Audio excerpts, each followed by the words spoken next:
ಇಲ್ಲಿ ಪಾಠ ತರ ಹೇಳಿ. ಸನ್ಯಾಸಮಿತಿ ಪ್ರಾಹುಃ ಯೋಗಂ ತಂ ವಿದ್ಧಿ ಪಾಂಡವ ನಯ್ಯ ಸನ್ಯಸ್ತ ಸಂಕಲ್ಪಃ ಯೋಗಿ ಭವತಿ ಕಶ್ಚನ.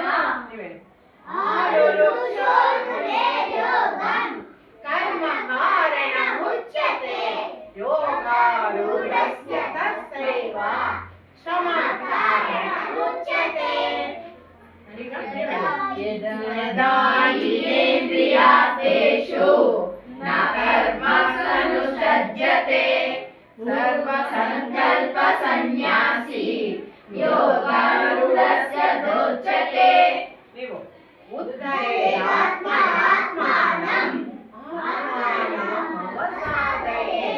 ಆತ್ಮೈವ ಆತ್ಮನೋ ಬಂಧುಃ ಆತ್ಮೈವ ವಿಪುರಾತ್ಮನಃ.